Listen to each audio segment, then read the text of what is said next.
Thank you very much, Brian. It is true I was in Parliament today for the induction process, and it was a very friendly affair. It was a very friendly process, and I allowed the staff of Parliament, the clerk and his people, and all the orderlies in all the departments, including HR, security, everyone. It was a very friendly process. And being a first-time member of Parliament, then it was also exciting and exhilarating that, I got to sit in the chamber and practice how we shall be debating. And it was generally a very good day. The only thing I would say is that we look forward to the entire process to get over so that we get down to business. So I know tomorrow everybody is going to come, and we should be ready for business maybe by next week. And I like the fact that you're saying that it is time now to get to business. But before we get to the issues of business of the House, I want to hear from you. I mean, this was, is it your fifth or fourth attempt now? No, actually, there is a notion that I've tried this before. I've not. This is my second attempt. The first one was in 1997? No. The first one was in 2012. And it was, I tried and went to the primaries. And when I lost in the primaries to the immediate the other one, the gentleman who passed on, is called Jose. But I lost in the primaries. I did not go to the ballot. Yeah. So I would want to hear from you.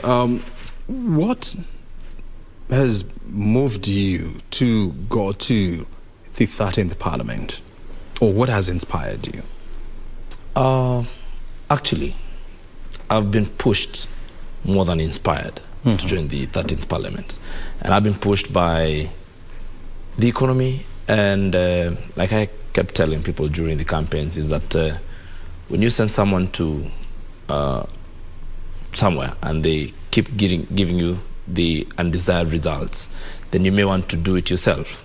If you keep supervising people and you're giving them duties and they do not do them or execute them to the level of finesse that you desire, then at times you may feel like you want to do it yourself. So what pushes me to Parliament is the state of the economy. I'm an economist trained here at the University of Nairobi and practiced for the last 15 years or thereabouts. And I feel that there's a lot of things that are not actually happening the way they should, because the first thing that we talk about, we actually do not talk about the most pressing issues when we're addressing our politics. It's been rhetoric of this tribe, that tribe, this unga, that thing. But the actual thing, the actual issues that push the economy to where we are issues that have not been addressed in Parliament. I want to say, and I plowed and I allowed the people who sat in the committee of experts doing the Constitution 2010. But one thing begs my mind when I looked at that now after the fact, that I see there wasn't an economist in that panel who would tell the other people, wait, all that is good, but then we need to look at the economy. We need to look at the burden that you're putting on the economy. So I'm here to probably do some firefighting, because you realize that the economy has been unable to move the way it should be. We should be growing at double digits. But you see, from 2010, then there's been we've been lagging behind in terms of the growth of economy. And at times you realize probably is because of the structure of our constitution and the structure of our tax regime and all those things. So there are a lot of issues that bring me to Parliament, and all of them geared at making sure that we have a better economy. Because once we have a better economy, every other thing is going to fall into place. All these other issues that we've been talking about, which are social economic, are going to come into place, because they will find a place to plug into that economy. And I like the fact that, you're saying that you're coming on a platform of rejuvenating our economic growth, rejuvenating our economic model. But when you look at, you're talking about the last 10 years, when you look at the average economic growth of our country, has been above the East African region growth, has been well above the African economic growth, has been well above the global economic growth, because we've been growing at a rate of around an average of 5%. What would you want to change this number to? There are two things here. There's a rate at which the economy grows, but there's a rate at which the, you see, the economy is, how do I put it? You may say that the economy is growing at 5%, but what's unemployment growing at? At what rate is unemployment growing at? At what rate is our population growing? At what rate is our balance of payment growing? So you may look at some numbers and they will be exciting, but then at times you like sitting and speaking a lot of English, but to the common man, you tell them that the economy has been growing at 5%, they will tell you no. Because what economy grows at 5% and unga is at 230 shillings. So you see, when you tell to the understanding of a common mwananchi, and I want to put myself as a common mwananchi and ask myself, if this economy is growing, then why is the cost of living going high? You see? And you see, at times when we have an economy growing, for example, when you go to the first world, the cost of living is not necessarily low. I mean, you find bread is expensive, but then that's commensurate with the earnings. So we have a living standard that is way up there, but an earning of the average mwananchi that is very low.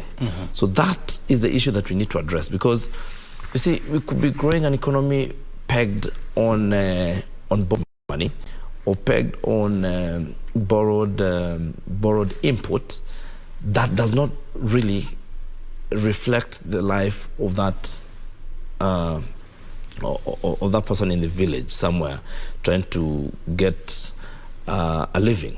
For example, there are a lot of measures that people use. What parameters do we use to look at the economy and the growth of the economy? If you ask, for example, in the last 5 or 10 years, we have achieved, an SGR, which is input as part of the growth of the economy. We have probably done the express way, which is part of this growth of the economy, right? But all these things, to some extent, we have not been able to convert that growth to ease the life of that person out there in the village. And those are the things that we're saying that we must really bring the economy to stop this. Our economy is a bit disjointed in terms of that growth that you allude to. And that is what we are seeking to balance. Well, those are, the fact of the matter is, those are not my numbers that I have generated. Yeah. There is an institution in this country called the Kenyan National Bureau of Statistics, which is the official statistical agency in this country. Do you believe in the numbers that they give to the public? Well, I'm not an expert. They are the experts. Well, you are an economist. I think I said the parameters that you want to look at to gauge the economy must be, we're looking at the GDP. What's the per capita income in Kenya? That's what I would want to look at. 1,000, is it $1,800? Of course, it's low. When you look at it, the global standards. So what I'm looking at in terms of growth, and what I'm saying is, it's very interesting. It's very nice when you sit in offices and give a press conference and give very beautiful numbers. Yeah. But what I'm saying is, a lot of this growth of the economy is in very few sectors and controlled by very few people. So the wealth is not evenly distributed. It's not evenly distributed. So now that you're in Parliament, what policies or what laws do you plan to change to ensure that the national cake is distributed equally? First of all, before we even talk about the national cake, the distribution of the national cake, we must first bake the cake. So what I'm more interested in, even before we come to the distribution of it, is the baking process. And I think the baking process. And I think the baking process means that we have been losing a lot of money to other.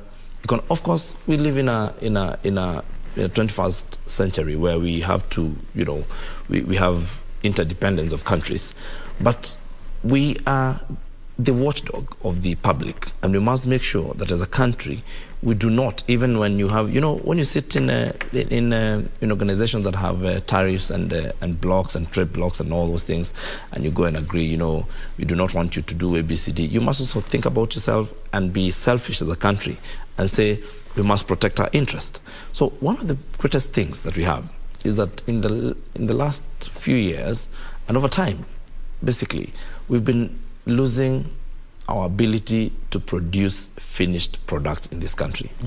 We are a country that produces raw materials and sells them as that. So other people go and make value addition of our products, and they come back here as finished products. And then we pay a premium for that value addition, and then we lose unemployment. I do not think we can talk about any growth of this country without addressing the issue of unemployment. And we have a huge population that is unengaged or disengaged from any valuable or beneficial employment. Once we employ those people, then we are going to make a trickle-down effect. And I think once we were out there and we were campaigning, we talked a lot about the bottom-up economic model. And we're saying that we want to start our economy from the bottommost person. And I think one of the ways of doing that is we must have a tax regime that is cognizant of that person who walks from Kangemi and walks to town or to industrial area to go and get a livelihood. And we must start thinking, how do we make it better so that in the morning they don't have to walk? So that we tax them in the evening. We want to tax them because they're also taxpayers, but how do we tax them in the evening as opposed to tax them in the morning? So the number one, you would want to see a change in the country's tax administration as well as management. Completely. And absolutely. Number two is, which also comes to tax, but addressing, the first thing is looking at how we tax our people. The number two is looking at how the tax regime, again, is the one that has been kicking people out of this country in terms of investment. Once we have favorable tax policy to investors, then you will find more people coming to invest in this country as opposed to finding Kenyans. Right now we have a lot of Kenyans who are producing and doing manufacturing in our neighboring countries, here in Uganda, in Tanzania, others in China, the ones who have bigger muscle. I've been able to go and produce in China and come and sell the last and finished products here. We want to stop that. We want to encourage anybody who is able to produce any goods and who is able to put up a plant, even the cottage industry, small plants, to encourage them to bring them here so that they absorb our unemployed youth. And so we engage them, and that is how we trickle down the money from a top few to everybody at the bottom. But you definitely know, the kind of business model that you are referring to already exists through the special economic zones and the export processing zones where, investors can come and set up their base and, they enjoy tax rebates, they enjoy tax holidays, and in the process they employ people. So how do you plan to change that? Those things are more on paper than in reality. I am a director at KTDA. I'm a director of Theta Tea Factory and Darugo Tea Factories. Those things are on paper. I have tried for the last 9 months to apply for our tea factory to be enjoined in the SPVs, in the special economic zones, so that we get rebates in terms of, our greatest cost is electricity. It would help us if we got if we got the advantages of paying, better rates for electricity and another costs like that, and fuel and such. But I will tell you this: those things, our policy is not friendly to investors. Let me just put it that plainly. That is what it is. I'm one of them. I'm telling you, I'm a director at Theta, and I have done it for the last 9 months. I have been to those offices more than 15 times. Which offices?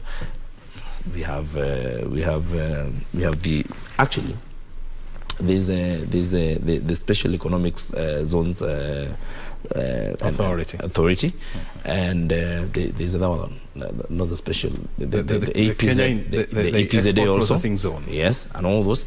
And you know, now and it's not really the fault of those gentlemen sitting in those offices. Their hands are tied. We have a lot of red tapes to every process. And one of the things we want to say, in fact, and I know today I called upon the governor of Kiambu because I went for his inauguration, and we told him, and swearing in, and I told him, we are begging that the county governments make it accessible and easy for people to come and do business. One of the ways, for example, is that you find to do a small business you need about 10, 12, 13 different licenses and approvals and certifications. And we're saying we want to make these policies investor friendly. Let an investor come. And these investors, we're not necessarily talking about investors from outside. If we were able to be enjoined in the SPV, for example, I would take the money that I'm using on electricity and probably put a better equipment to better process my tea, so that I don't sell my tea in bulk of 70 kilograms, and we sell them in smaller, better value-added quantity, because I'll have some more money left. Help me understand these, Bwana MP. I mean, you know, when you look at the last 10 years, I mean, there has been major reforms that have gone into you know, the investment space in this country. You know, there has been changes in the tax code. There has been reforms within the business environment in this country. So when you, now that you're in Parliament, what piece of legislation do you plan to, plan to bring on board to change, to improve this further? First of all, we have, in the last maybe 5 years, reduced or extremely or completely removed excess duty payment on a limited excess duty payment on some goods like diapers, on issues like on goods like sanitary towels and such. What that does effectively is that it opens up our market to external aggression. Because what you're saying, therefore, is that someone who was here being able to produce diapers, for example, you open them up for competition against people who've been producing these things for the last 50, 30 years in the developed world. What that means, essentially, and I know someone would ask, isn't that advantageous to the country so that we get cheaper produce or cheaper products? But what that does over time is that we become dependent on other nations, such that our economy keeps hurting. So one of the pieces of legislation that I would be interested in is putting back excess duty on importation of goods that could actually be done locally. That's how you control, so that when you're an investor, then you find it easier to come and produce here as opposed to going and producing in China and then importing into Kenya.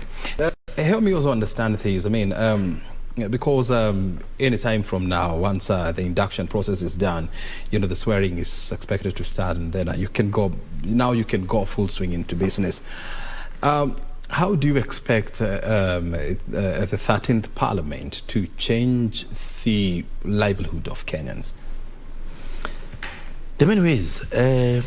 One among them is there's an issue, for example, and there's a plethora of issues that we need to address.